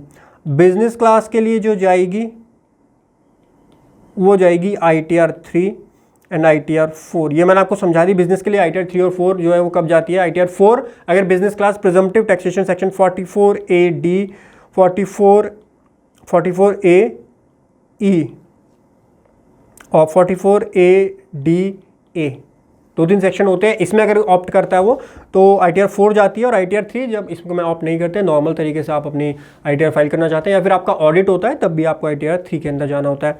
सैलरी क्लास इंडिविजुअल की बात करें तो अगर आपकी कोई कैपिटल गेन की इनकम नहीं होती है, एक हाउस प्रॉपर्टी से इनकम आती है, तो यानी मैं सिंपली अगर बात करूँ तो सैलरी की इनकम, एक हाउस प्रॉपर्टी की इनकम और अदर सोर्सेज की इनकम, वो आप शो कर सकते हो ITR 1 के अंदर। इसके अलावा 5,000 रुपये तक की एग्जाम्प्ट इनकम भी आप ITR 1 में डाल सकते हो। उससे ज़्यादा की एग्जाम्प्ट इनकम अगर आपकी हो जाती है तो आपको यहाँ पर दिखानी होती है ITR 2 के अंदर। सर एग्जाम्प्ट इनकम क्यों दिखानी है? एग्जाम्प्ट इनकम पे तो टैक्स ही नहीं लगता। अरे टैक्स नहीं लगता लेकिन रिपोर्ट करना तो ज़रूरी है ना भाई। रिपोर्ट तो करोगे एग्जाम्प्ट इनकम को, या वो भी रिपोर्ट नहीं करोगे? एग्जाम्प्ट इनकम के लिए एक एग्जाम्प्ट शेड्यूल होता है हमारा, उसके अंदर हमको रिपोर्ट करनी होती है वो इनकम। परफेक्ट जी सर। तो बेसिकली ITR 2 के अंदर कैपिटल गेन होता है, वो जाता है। एक से ज़्यादा हाउस प्रॉपर्टी होती है तब जाता है आपका। एग्जाम्प्ट इनकम आपका लिमिट से ज़्यादा होता है तब जाता है आपका। तो उस सिनेरियो में आपका ITR 2 फाइल की जाती है। तो ये हमारा प्रोसेस था, ये थोड़ा बहुत थ्योरी हो गई होगी, पक गए होगे। अब चलते हैं एक्सेल के ऊपर, समझते हैं एक्सेल पे किस तरीके से कंप्यूटेशन आपको करनी है। चलो जी सर, आ गए हैं सिस्टम के ऊपर, कंप्यूटेशन शीट हमारी ओपन हो गई है। कंप्यूटेशन शीट कहाँ पे दोगे सर? ये तो कोर्स का पार्ट है, कोर्स में मिलेगी आपको, यूट्यूब में मैं नहीं दे पाऊंगा, हाथ जोड़ के क्षमा चाहूंगा ठीक है। बाकी सिंपल सी यार, देख के बना लो, देखो बना भी सकते हो, इतना कोई ज़्यादा ऐसा तो है नहीं, बहुत बड़ी चीज़ यहाँ पर आ गई हो। देखो सबसे पहले 5 हेड की इनकम थी यहाँ पर, तो हमारे केस में जो इनकम है वो मैं आपको समझा देता हूँ। ये सबसे पहले हमारी कंप्यूटेशन शीट है जहाँ पे असेसी की इन्फॉर्मेशन है। उसके बाद हमने क्या किया, computation of total income for the assessment year 2023 and 24। उसके बाद में सैलरी की इनकम आ गई यहाँ पर, हाउस प्रॉपर्टी की इनकम आ गई, पीएनएल और बैलेंस शीट, क्योंकि ये बिजनेस वाला केस है तो बैलेंस शीट पीएनएल है हमारे पास। डेप्रिसिएशन शेड्यूल भी हमको चाहिए होता है, डेप्रिसिएशन शेड्यूल है। ये आईटीआर 3 की एक्चुअली कंप्यूटेशन शीट है जो कि मैं आपको दिखा रहा हूँ। कैपिटल गेन आपका यहाँ पर, कैपिटल गेन हमारे में है नहीं, बट कैपिटल गेन की शीट भी आपको यहाँ पर मिल गई। और अदर सोर्सेज की इन्फॉर्मेशन तो आपको, जो मैंने इंटरेस्ट बताया था सेविंग बैंक अकाउंट का इंटरेस्ट, वो आपका यहाँ पर लिया हुआ है हमने। सबसे पहले बारी आएगी income under the head salary की। अब यहाँ पे जो आप इनकम डालोगे, HRA एक्सक्लूड करके डालोगे, जितनी भी चीजें एक्सक्लूड करके वो यानी फॉर्म 16 जब आप देखते हो ना, फॉर्म 16 के अंदर लास्ट में एक लाइन लिखी होती है, income chargeable under the head salary. ध्यान से देखना, फॉर्म 16 में आपको वो चीज मिल जाएगी, income under the head salary इस तरीके से लिखा होता है। तो वो आपका यहाँ पर आता है। सारी चीज़ डिडक्ट करने के बाद 50,000 की स्टैंडर्ड डिडक्शन भी माइनस हो जाती है, HRA भी आपका एक्सक्लूड हो जाता है, बाकी सारी चीज़ें जो अगर और कोई एग्जम्पशन है अलाउंस की तो वो भी रिड्यूस हो जाएगी। जो net chargeable income under the head salary बचेगी वो खाली आपको यहाँ पर डालनी होती है कंप्यूटेशन शीट के अंदर। Okay sir, perfect. दूसरी चीज़ आ गई हाउस प्रॉपर्टी। हाउस प्रॉपर्टी की इनकम किस तरीके से कंप्यूट की जाती है, वैसे आज मैं डिटेल में नहीं बता रहा हूँ क्योंकि स्पेसिफिक्स ये सारी चीज़ें मैंने कवर की हुई हैं कोर्स के अंदर बहुत ही डिटेल में। GAV क्या होता है, नेट एनुअल वैल्यू किस तरीके से निकालते हैं, डिडक्शन सेक्शन 24 की कैसे निकलती है, इंटरेस्ट के ऊपर अगर होम लोन का इंटरेस्ट देते हो वहाँ पे प्रीपेड पीरियड का इंटरेस्ट। तो ये खुद में एक एक टॉपिक अगर आप लोगे ना, ये 5 हेड्स ऑफ इनकम, ये खुद में बहुत बड़े बड़े मतलब वो बन जाते हैं, 2-2 4-4 घंटे के सेशन बन जाते हैं। तो इसीलिए मैं आज तो खाली कंप्यूटेशन पे फोकस कर रहे हैं, तो इसीलिए उसके अंदर ज़्यादा नहीं जाएंगे। तो हमारे केस में हाउस प्रॉपर्टी नहीं है इसलिए हमने 0 डाला हुआ है। उसके बाद PGVP की बारी आती है, तो PGVP में हमारी जो इनकम है वो 6,89,000 हमने यहाँ पर हमारी PNL से ली हुई है, 6,89,963। अच्छा, PNL से डायरेक्टली नहीं लिया जाता कंपटीशन के अंदर, मैं थोड़ा सा क्लैरिफाई कर देता हूँ चीज़ें। वैसे तो PGVP हेड के अंदर अच्छे से समझाई जाती हैं, काफ़ी सारी डिडक्शंस होती हैं, डिसअलाउंस होते हैं, आपको वो कंसिडर करने होते हैं। काफ़ी सारे ऐसी चीज़ें होती हैं, अलाउंसेज होते हैं या एडिशनल अलाउंसेज होते हैं जो आप यहाँ पे कंसिडर कर सकते हो। सेक्शन 35 के अंदर जो है स्पेशल एडिशन डिडक्शन भी मिल जाती है, मतलब अगर आप इन्वेस्टमेंट करो 100 रुपये की, 125 रुपये का आपको बेनिफिट मिल जाएगा। काफ़ी सारी डिसअलाउंसेज ऐसे होते हैं जैसे आपने टाइमली पेमेंट नहीं की या फिर 10,000 से ज़्यादा का कैश में पेमेंट कर दिया, बहुत सारे डिसअलाउंसेज होते हैं। मैं डिटेल में तो आज के सेशन में कवर नहीं कर पाऊंगा, बट PGVP की जब आप कंपटीशन कर रहे हो तो ऐसा नहीं होता कि हमने बुक्स से प्रॉफिट उठाया और सीधा कंपटीशन में डाल दिया, ऐसा नहीं होता है। हमको वो सारी चीज़ें कंसिडर करनी पड़ती हैं। इसीलिए मैं बोलता हूँ कि आपको पूरा लॉ भी पता होना चाहिए, खाली फाइलिंग या कंपटीशन से काम नहीं चलता। पूरा जब तक लॉ की आपको इन डेप्थ नॉलेज नहीं होगी, अगर यहाँ पर हमने सेम लिया है तो इसका भी एक रीज़न है, सर आपने तो सेम ले लिया, जो हमारा नेट प्रॉफिट आ रहा है वही नेट प्रॉफिट आपने वहाँ पर ले लिया। उसका रीज़न ये है कि क्योंकि हम बुक्स के अंदर जो डेप्रिसिएशन भी क्लेम करते हैं ना, वो डेप्रिसिएशन भी इनकम टैक्स के अकॉर्डिंग क्लेम करते हैं, समझ रहे हो। इनकम टैक्स के अंदर डेप्रिसिएशन के रेट दिए हुए हैं और वहाँ इनकम टैक्स में जो डेप्रिसिएशन कैलकुलेट होता है वो बहुत फ्लैट तरीके से होता है। वहाँ पे नंबर ऑफ डेज की मतलब नहीं करना होता आपको, 6 मंथ कर लो या पूरे साल का ले लो, ये कंसेप्ट चलता है। तो 6 महीने का ले लो या मतलब रेट या तो हाफ कर दो या पूरे साल का ले लो, इस तरीके से कैलकुलेशन की जाती है डेप्रिसिएशन की इनकम टैक्स के अंदर। हमने जो अपनी बुक्स बनाई है, जो डेप्रिसिएशन क्लेम किया है, वो इनकम टैक्स के अकॉर्डिंग ही क्लेम कर लिया, तो कोई दिक्कत ही नहीं आती है। लेकिन अकाउंटिंग कंसेप्ट ऐसा नहीं बोलते। अकाउंटिंग कंसेप्ट बोलते हैं कि कोई एसेट अगर आपने 10 दिन यूज़ किया अपने बिजनेस में, तो 10 दिन का आप खाली डेप्रिसिएशन क्लेम करोगे। अगर आपने 360 डेज यूज़ की है, 350 डेज यूज़ की है, तो 350 डेज का जो बनता है वो डेप्रिसिएशन आप क्लेम करो। इनकम टैक्स इतनी टेंशन नहीं लेता, या तो पूरा का पूरा ले लो या 50% ले लो। अच्छा, एक चीज़ और होती है, डेप्रिसिएशन क्लेम करना मैंडेटरी होता है, ये सेक्शन 32 के अंदर लिखा है। खैर हम PGVP में ज़्यादा आज नहीं जाएंगे, बहुत सारी चीज़ें हैं, अगर मैं लेके बैठ जाऊंगा तो। नेवरदलेस हमारा PGVP का जो प्रॉफिट आया वो 6,89,963.36, ठीक है। उसके बाद कैपिटल गेन, अब कैपिटल गेन में भी आज हम नहीं जाएंगे। इस इंडिविजुअल एक एक चीज़ के अंदर मैं एक सेशन में नहीं जा सकता हूँ, आपको समझनी पड़ेगी, मेरी कुछ मजबूरियाँ हैं। कैपिटल गेन की बहुत डिटेल कॉम्पिटिशन होती है और कैपिटल गेन काफ़ी तरीके से निकलता है। आपने कोई लैंड सेल की, कोई बिल्डिंग शेयर की, आपने इक्विटी में इन्वेस्ट किया, वहाँ से आपको कोई प्रॉफिट हुआ, शेयर मार्केट से इन्वेस्टमेंट किया, वहाँ से आपको प्रॉफिट हुआ, लॉस हुआ, तो वो सारी चीज़ें आपको कैपिटल गेन के अंदर ध्यान रखनी पड़ती हैं।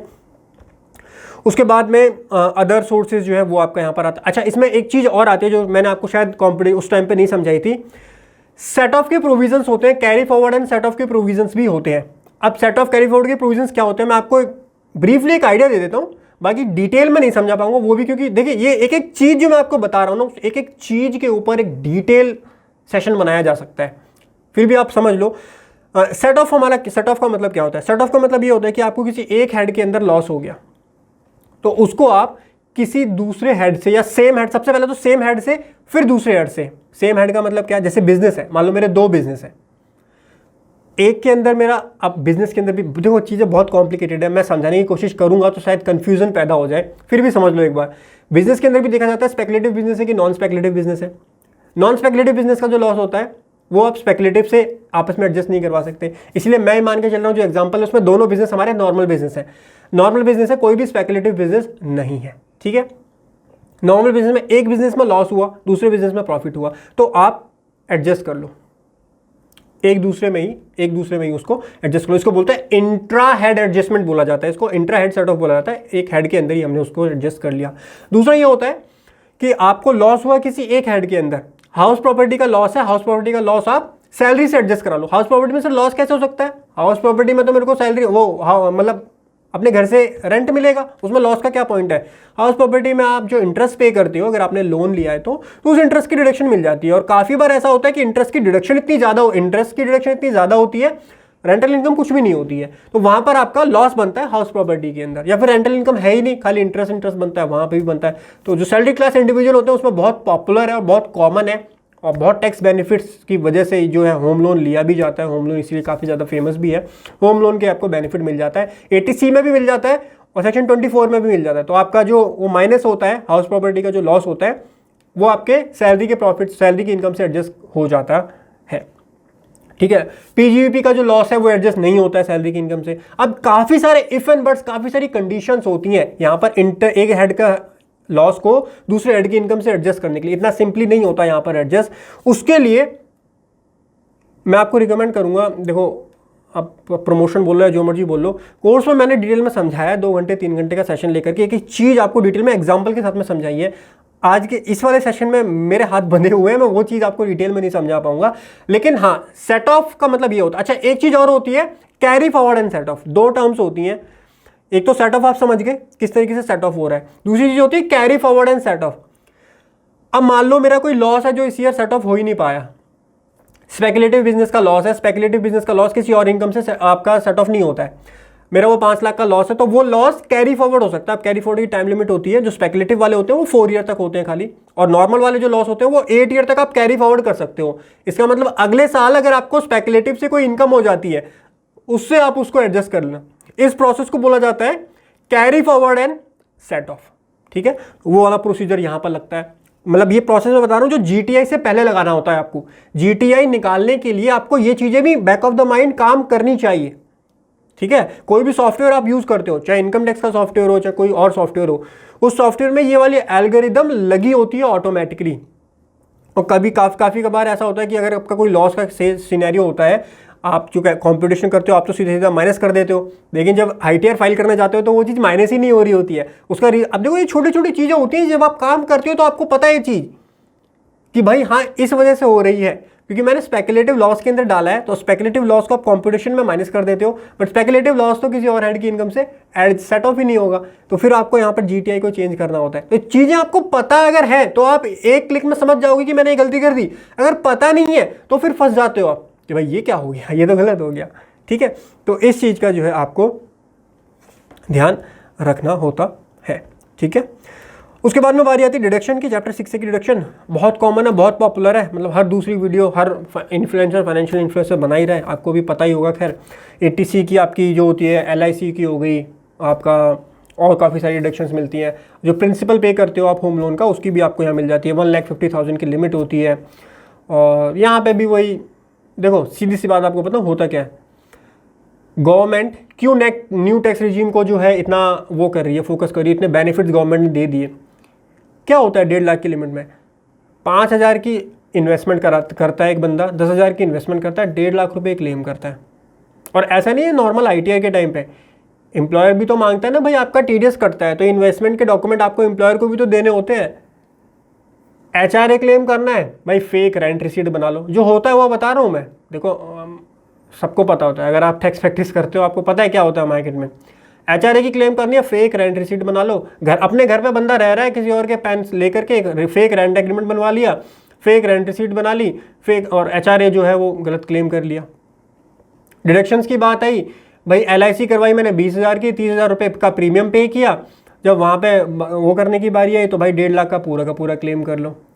ATD में मेडिकल इंश्योरेंस कराया मैंने 20,000 रुपये का, जब बारी आई कि भाई कितना यहाँ पे डिडक्शन लेनी है, पूरा का पूरी डिडक्शन ले लो भाई, मैक्सिमम लिमिट ले लो। ऐसा नहीं है। तो ये आपको भी पता है, एक टैक्स पेयर को भी पता है कहाँ पर क्या गलतियाँ हो रही हैं, क्या किस तरीके से। अब ये सारी माल प्रैक्टिस होती है, नहीं करनी चाहिए लोगों को। टैक्स पेयर को भी पता है और गवर्नमेंट को भी पता है। इस गलत फहमी में कोई भी टैक्स पेयर मत रहना, गलती से भी इस गलत फहमी में मत रहना कि जो काम आप कर रहे हो वो किसी और क्यों नहीं पता होगा। भाई बच्चे को पता है। आजकल जो बच्चा मतलब ट्रेनिंग कर रहा है, फाउंडेशन में है, 12th क्लास में आते हैं बच्चे, इनकम टैक्स पढ़ रहे हैं, उनको पता होता है किस तरीके से ये काम होता है। तो इतनी कोई बड़ी चीज़ नहीं है, सारी चीज़ें गलत हो रही है। तो गवर्नमेंट को नहीं पता होगा कि क्या काम हो रहा है, गवर्नमेंट को पता है। लेकिन काफ़ी बार ऐसा होता है कि कुछ चीज़ें हमको पता है। अब मेरी क्लासेस से बच्चे डाउनलोड भी करते हैं, बच्चे शेयर भी कर देते हैं इधर उधर, अब पता है मुझे, लेकिन मैं कुछ नहीं करता हूँ।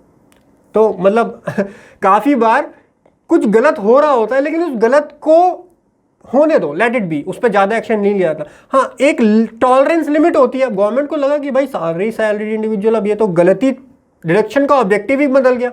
डिडक्शन का ऑब्जेक्टिव ये था कि भाई लोग इन्वेस्टमेंट करें।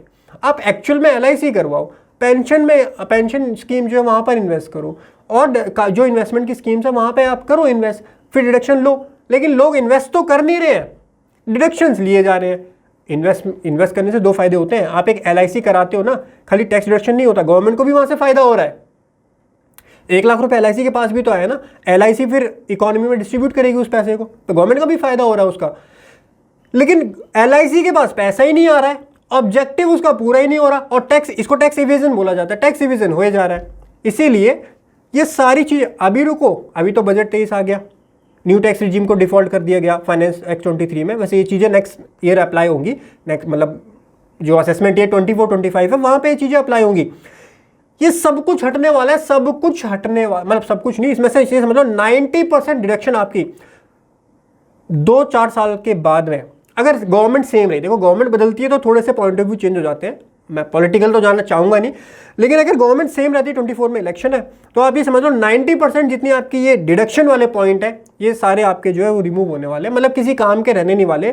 क्योंकि गवर्नमेंट ने उसको हटाने की जगह न्यू वाली स्कीम को इतना अट्रैक्टिव बना दिया कि अब वैसे ही कोई इसमें नहीं जाएगा। ठीक है, नेवरदलेस, खैर गलत राह पे हम चलेंगे, कंपटीशन पे आ जाओ। ये माइनस करने के बाद में आपकी टोटल इनकम आ जाती है। अच्छा ये सर आपने ये क्या लिखा हुआ है, सेक्शन 288 है। अच्छा 288 ये बोलता है कि राउंड ऑफ करनी है आपको, अपनी टोटल इनकम को जो है वो राउंड ऑफ करना होता है। 10 रुपये में राउंड ऑफ किया जाता है। 5 रुपये से ज़्यादा अगर होती है, 5 या 5 से ज़्यादा होती है तो उसको राउंड अप किया जाता है, राउंड अप यानी 10 रुपीज़ में। और अगर 5 से कम होती है तो राउंड डाउन किया जाता है। तो हमारे में 94 थी, तो यहाँ पे आप देखोगे तो आपको 94 से हमने इसको 90 कर दिया। ठीक है, इसी तरीके से टैक्स के अंदर भी राउंडिंग ऑफ चलती है, वो भी नीचे बताऊंगा आपको। ये आपका कैलकुलेट हो गया। उसके बाद आपको कैलकुलेट करनी होती है टैक्स लायबिलिटी। अब टैक्स लायबिलिटी कैलकुलेट करने के लिए यहाँ पे देखो हमने short term capital gain 111A, long term capital gain 112 या 111A, हमने खाली 3 चीज़ें यहाँ पर लिखी है। स्पेशल रेट की इनकम, ये जो 3 चीज़ें ना मैंने आपको बताया था, स्पेशल रेट की इनकम है ये तीनों। जब आप ITR फाइल करोगे 64 मैंने लास्ट ईयर देखी थी, इस ईयर की तो अभी ITR जब आएगी तब मैं आपको फाइनल बता दूंगा, लेकिन 60 के आसपास जो है स्पेशल रेट की इनकम टैक्स के अंदर है। और उसके अलावा जो नॉर्मल इनकम होती है वो आपकी नॉर्मल स्लैब रेट से चार्ज की जाती है। तो हमारी सारी नॉर्मल स्लैब से थी, तो हमने यहाँ पे अब कॉम्पिटिशन यार कर लेते हैं। चलो ये कैलकुलेशन तो वैसे इसमें किस हिसाब से हो रखी है मुझे पता नहीं है, कर लेते हैं इसकी कॉम्पिटिशन। सो 9,63,590 के ऊपर अगर आप टैक्स निकालने के लिए जाओगे, चलो निकालते हैं इसका टैक्स। तो देखो फर्स्ट 2.5 लाख पर तो आपका ज़ीरो टैक्स लगेगा, फॉर्मूला भी लगा लेना, फॉर्मूला लगाने में ज़्यादा कोई बड़ा टास्क नहीं है, फॉर्मूला इसके अंदर वैसे लगा होगा, ये तो मैंने कहीं से उठाई है किसी एक्चुअल कॉम्पिटिशन शीट, तो यहाँ पे आपको शायद ना मिले। उसके बाद नेक्स्ट 2.5 लाख पे लगेगा आपका 5% लगेगा, तो 12,500 आ गया। और उसका बाद जो बैलेंस बचेगा उसके ऊपर 20% लगेगा, तो 9,63,590 में से 5 लाख माइनस हो जाएगा, तो यहाँ आपका 4,63,590 इसका जो रेट लगेगा वो होगा दैट वुड बी 20%। और टोटल आपका आ जाएगा this plus, just a minute, this plus this 105,218, तो यही हमारा यहाँ पे निकला हुआ है 105,218।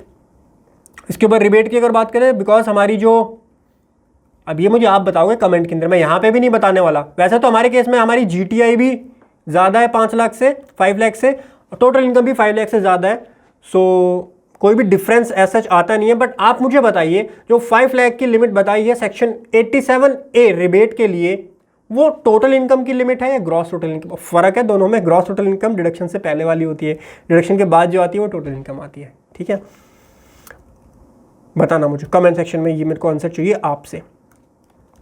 उसके बाद में आता है आपका सरचार्ज। तो सरचार्ज के लिए लिमिट मैंने बताई थी 50 लाख की होती है। सरचार्ज का मैं आपको स्पेसिफिकली वैसे अलग से या तो सेशन बना दूंगा, वहाँ पे डिटेल में सरचार्ज और मार्जिनल रिलीफ भी समझा दूंगा। साथ में चलते हैं मार्जिनल रिलीफ और सरचार्ज वाले कंसेप्ट, तो वो आपको वहाँ पे समझा दूंगा। हाँ, 50 लाख से ज़्यादा की अगर आपकी टोटल इनकम होती है तब सरचार्ज का पॉइंट आता है। हमारी टोटल इनकम ऑब्वियसली कम है तो सरचार्ज का केस हमारे ऊपर नहीं लगता है, इसलिए यहाँ पे 0 है। हेल्थ एंड एजुकेशन सेस आपका 4% होता है इनकम टैक्स प्लस सरचार्ज के ऊपर, तो क्योंकि बिकॉज सरचार्ज इज 0 तो इनकम टैक्स का 4% हमारे यहाँ पे आ गया। टोटल टैक्स पेबल हमारा ये आ जाएगा। उसके बाद रिलीफ सेक्शन 86 एंड सेक्शन 89(1), ये किस चीज़ का रिलीफ होता है? अरियर का रिलीफ आपको यहाँ पर मिलता है। और डबल टैक्सेशन अवॉइडेंस एग्रीमेंट होता है एक, 2 स्टेट में अगर आपको इनकम, देखिए इनकम टैक्स में एक कंसेप्ट और होता है, मैंने शायद आपको नहीं समझाया होगा। अगर आप इंडिया के रेजिडेंट हैं तो पूरे वर्ल्ड में कहीं पर भी अर्न करो, आपको इंडिया में टैक्स उस पर ज़रूर देना पड़ेगा। पूरे वर्ल्ड में कहीं की भी इनकम हो, इंडिया में टैक्स आपको जरूर देना। सर जाती नहीं हो, गलत नहीं हो गया। मैं यूएस में मान लो मेरा बिजनेस है, मैंने यूएस में भी बिजनेस है, इंडिया में भी बिजनेस है। यूएस में जो हमारी फर्म है उससे मान लो हमको प्रॉफिट होता है कुछ, उस प्रॉफिट में हम यूएस में भी टैक्स दे रहे हैं। भाई यूएस वाले थोड़ी छोड़ेंगे, यूएस वाले भी तो कॉर्पोरेट टैक्स लेंगे या फिर पर्सनल टैक्स, जो भी टैक्स लगेगा यूएस वाले भी लेंगे टैक्स। और फिर आप बोल रहे हो कि इंडिया में जो अगर वो पैसा लेकर के आओगे, क्योंकि आप इंडिया पैसा लाओ या ना लाओ, अगर आप इंडिया के रेजिडेंट भी हो, अब रेजिडेंट का एक फिर से अलग कंसेप्ट है, रेजिडेंट और नॉन रेजिडेंट के लिए आपको बहुत सारी चीज़ें चेक करनी होती है। But let assume that I am a resident of India, so in that scenario मुझे डबल टैक्सेशन लग जाएगा। यूएस में भी मैं उस इनकम पे टैक्स दे के आ गया और इंडिया वाले जो इनकम टैक्स बोल रहे हैं कि भाई इंडिया में भी उस इनकम के ऊपर टैक्स दे दो। पूरी कैलकुलेशन हम करते हैं, पूरा टैक्स हम निकालते हैं, लेकिन लास्ट में एक रिलीफ दे दिया जाता है आपको। यहाँ पे आपको एक रिलीफ दे दिया जाता है, तो वो रिलीफ जो दिया जाता है वो डबल टैक्सेशन अवॉइडेंस एग्रीमेंट होता है इंडिया और यूएस के बीच में। तो उसके बेसिस पे कैलकुलेशन होती है उसकी सेपरेट। मैंने वैसे वो हमारा एक सेशन है जहाँ पर मैंने वो कवर किया हुआ है कि फॉरेन में अगर आपकी कोई इनकम होती है तो किस तरीके से आपको DTA का बेनिफिट मिलता है। शायद वो यूट्यूब पे भी अवेलेबल हो, आप चेक कर लेना, वैसे कोर्स में तो वो डाला ही हुआ है। सो वो बेनिफिट रिलीफ आपको फिर यहाँ पर उस चीज़ का रिलीफ दिया जाता है कि भाई दो जगह टैक्स मत दो, आप अगर उस स्पेसिफिक इनकम पर यूएस में टैक्स देकर के आ गए हो तो उतना टैक्स आप रिलीफ ले लो। दूसरी चीज़ होती है अरियर के ऊपर आपको रिलीफ मिलता है। अरियर के ऊपर रिलीफ का क्या मतलब होता है? देखो अरियर के ऊपर रिलीफ का मतलब ये होता है कि पिछले 20 साल का पैसा आपको आज मिल गया। मान लो 20 साल का अरियर आपको मिला, अभी मैं ऐसे हाइपोथेटिकल एग्जांपल नहीं ले रहा, लास्ट ईयर हमने एक्चुअल में असाइनमेंट्स ऐसे किए हैं।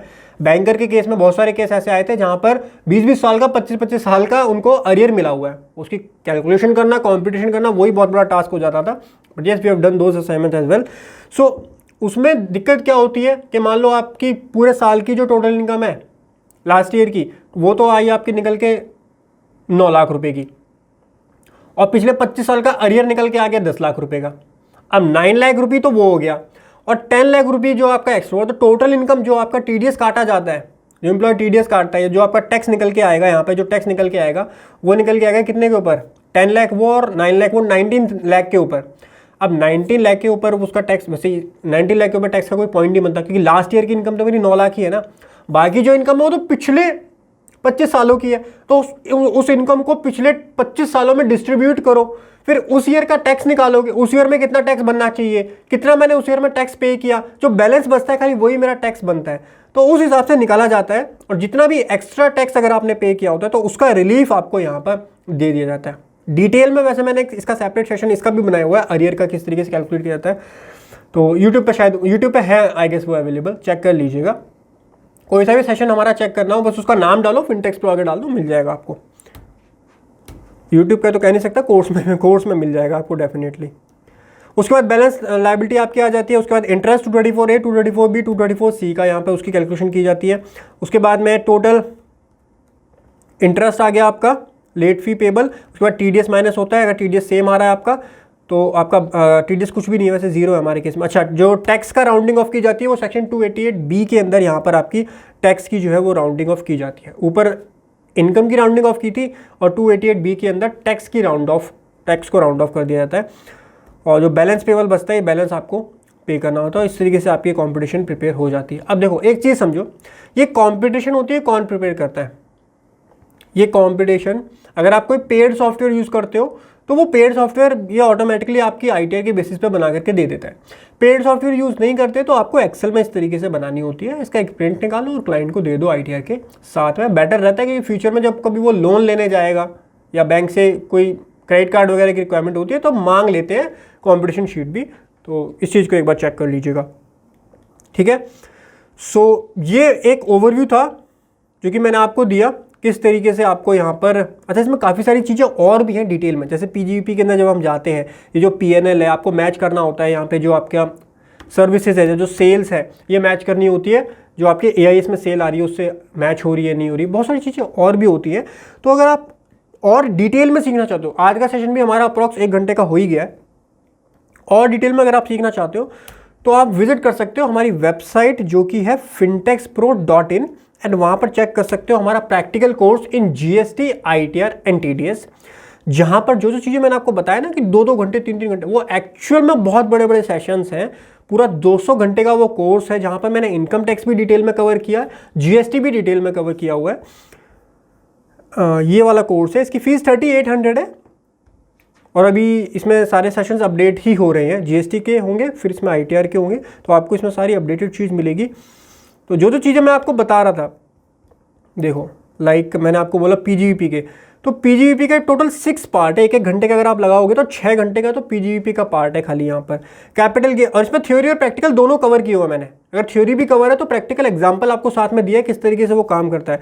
कैपिटल गेन के 4 सेशन कवर है। अदर सोर्स है, set of and carry forward का एक जो मैंने आपको बताया, देखो 1.5 घंटे का पूरा, 1.25 घंटे का पूरा सेशन है। डिडक्शंस के हमारे यहाँ पे प्रोविजन है। एडवांस टैक्स की कैलकुलेशन कैसे होती है, उसका कंसेप्ट क्या है। इंटरेस्ट और इनकम टैक्स जो मैंने आपको बताया था कैसे ये सेक्शन छुड़वाए थे ना मैंने आपको, 3 सेक्शन यहाँ पर नहीं बताए थे, 234A, B और C, उसका पूरा डिटेल में 1.25 घंटे का सेशन है। 1.25 घंटे का नहीं, 35 मिनट का सेशन है, सॉरी। उसके बाद इनकम टैक्स पोर्टल है, ये प्रैक्टिकल सेशंस आपके हैं। एनालिसिस ऑफ 26 AS है, AIS है, फीडबैक कैसे देना है AIS में, रीसेट कैसे करना है पासवर्ड। उसके बाद ITR फाइलिंग है, फॉर्म 10E जो मैं आपको बता रहा था, 10E की फाइलिंग कवर है। ITR 1 के अंदर ये सारी चीज़ें कवर है। ITR 3 के अंदर क्या क्या कवर किया हुआ है। ITR 3 में मैंने बहुत सारे केस स्टडीज़ यहाँ पर कवर की हुई हैं। FNO का लॉस है तो कैसे करोगे, FNO की ट्रांजेक्शन है तो कैसे होगा, ट्रेडिंग इनकम कैसे है, कॉम्प्यूटेक्स पे भी कवर किया हुआ है, तो चेक कर लेना। बाकी चीज़ें आपको नीचे डिस्क्रिप्शन में मैं इसका लिंक दे दूंगा अगर आप चेक करना चाहते हो। और इसके अलावा अगर आप रेगुलरली अपडेट रहना चाहते हो तो हमारा न्यूज़लेटर भी है। न्यूज़लेटर के मंथली हमारा ये न्यूज़लेटर होता है, और इसमें जितनी भी अपडेट्स होती हैं आपकी GST, income tax, TDS, ROC, MCA, finance and taxation की जो भी अपडेट है मंथली बेसिस पर आपको यहाँ पर मिल जाता है। एनुअल फीस कितनी है, 999 रुपीज़ इसकी एनुअल फीस होती है। तो 999 रुपीज़ में आपको टोटल 12 न्यूज़लेटर मिलते हैं। हर महीने का एक न्यूज़लेटर आपको मिलेगा, आपकी मेल पे आता है सॉफ्ट कॉपी, तो वो चेक कर सकते हो आप। आशा करता हूँ गाइस आपको आज का सेशन पसंद आया होगा। कोई भी क्वेरी रह जाती है तो प्लीज़ कमेंट सेक्शन में मुझको बताइएगा, मैं डेफिनेटली ट्राई करूँगा कि उसको रिजॉल्व करूँ। कोई और टॉपिक चाहते हैं आप इसी तरीके का इन्फॉर्मेटिव टॉपिक तो ज़रूर मुझे बताइएगा नीचे कमेंट सेक्शन में, ट्राई करूँगा। और जो मैंने आपसे क्वेश्चन पूछा था 87A रिबेट से रिलेटेड, उसका रिप्लाई मुझको ज़रूर दीजिएगा। बड़े दिनों बाद आज बड़ी वीडियो और लंबी वीडियो बनाई है, आशा करता हूँ आपको समझ में आई होगी। पूरा दिल से मैंने सारी चीज़ें समझाने की कोशिश की है। अगर समझ में आई है तो चैनल ज़रूर सब्सक्राइब कीजिए और वीडियो लाइक कर दीजिए। Thank you so much, have a great time, हंसते रहिए, मुस्कुराते रहिए, बाय बाय, टेक केयर।